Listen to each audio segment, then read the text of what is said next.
Welcome to the Sugar Scoop. I'm Shelby Bauer, and today we're going to be finishing our edible book. If I look a little bit different today, it's because I lost my glasses. I don't wear contacts. That's a long, sad story. But anyway, bear with me as I go forth blind. We're going to be finishing the book cover today, and I'm going to be doing like a magic spell themed cover, but you can do whatever kind of cover you want to. So let's get started. I have a piece of paper that's about a 1/2 inch bigger all the way around than my pages, so I just measured them. And then I took a piece of cardboard. It's about 1 inch or so bigger all the way around, because this is just going to hold our book in place so that it has a little bit of movement to it. And then I'm going to score the cardboard down the center so it bends, and then cover it with foil. Fold the piece of paper in half just so you know where the center is, and that piece of paper is going to be our pattern for the outside cover of the book. I'm rolling out brown Madame Lulu fondant. I've added a bunch of CMC to this, or Tylose powder, so it's very, very strong, and it also is really dry, and I put cornstarch on it, so the dryness actually helps it make it look more like leather. And then I'm going to cut out the shape using my pattern and fold the book in half, and I'm going to press it so that it really has a nice bend on that back part. And I realized that I needed to just roll it out just a little bit more. It also gives it kind of a leathery book type look when you do that.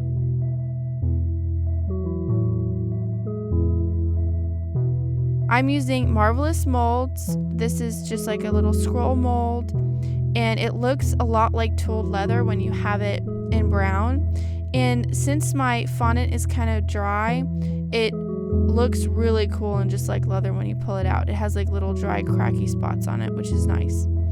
And you can use any kind of scroll mold for this part. I'm going to roll out a circle that's about 1/4 of an inch to 1/8 of an inch thick, and then split it down the middle with a X-Acto blade, and then just score it on either side like eye lines. And then I'm going to take my monster eye, which I'm going to tag on the top right corner, that video, and I'm going to put this over my monster eye. And I realized that I did this kind of backwards, so I fix it in a second. But you want to put glue, edible glue, on the backside of your monster eye opening, and then stick it onto the eye, and then find the placement that you want it on the book. You don't have to do an eye. You could do like a jewel or something for this, or you don't even have to do this part. But since my book is magic themed, I thought it'd be cool to do this like the Hocus Pocus movie.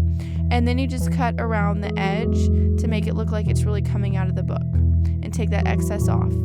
And then just use like a sugar shaper or some kind of shaper to help you mush it in there and get it right. And then I'm just going to score the outside to continue those eye lines, kind of like under eye bags on either side, like the monster eyes coming out of the book.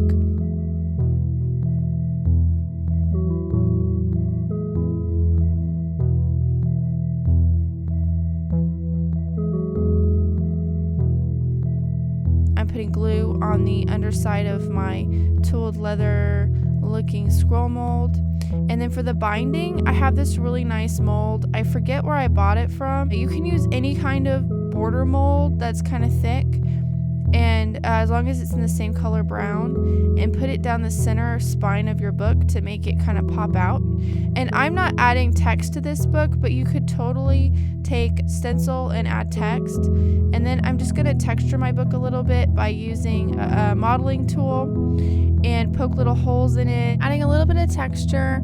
And then I'm going to start outlining my tooled leather mold just to kind of incorporate it more into the book and give the book a little bit more interest. Then I'm going to take a flower mold that I made myself. I'll put a link in the top right corner of my mold making tutorial. And these are just, it's like a little rosette. And I'm just going to add these kind of randomly to the book just to give it a little bit more texture and interest. These look really nice when you dust them and go over them, and they look like little tooled leather roses. And then I'm going to take my sugar shaper and just make some kind of just swirly designs.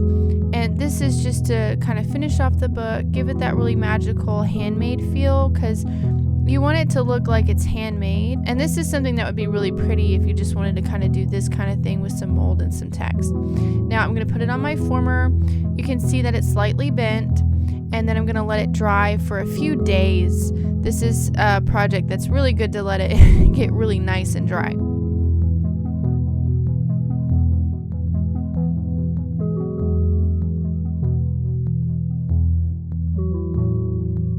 Now it's nice and dry, and we're going to start accentuating all the details. So first I took a little bit of pearl. I didn't really like that, so I mixed in a little bit of brown and went over it.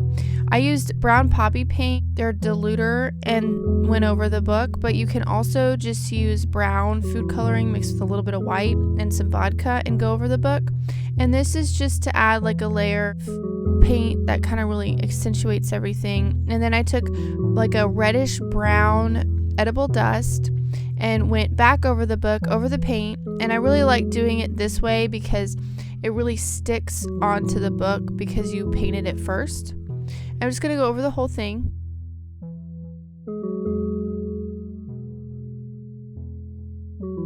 And then I'm taking black poppy paint, but you could also use black food coloring, and I'm just accentuating those deep lines, and I'm going back over with a fluffy brush to kind of brush it in so that it looks more incorporated into the book. And I'm going to do this for all the deep lines in the book. So all my little swirlies and stuff I'm going to go over with black paint, and then I'm going to brush over them with my fluffy brush.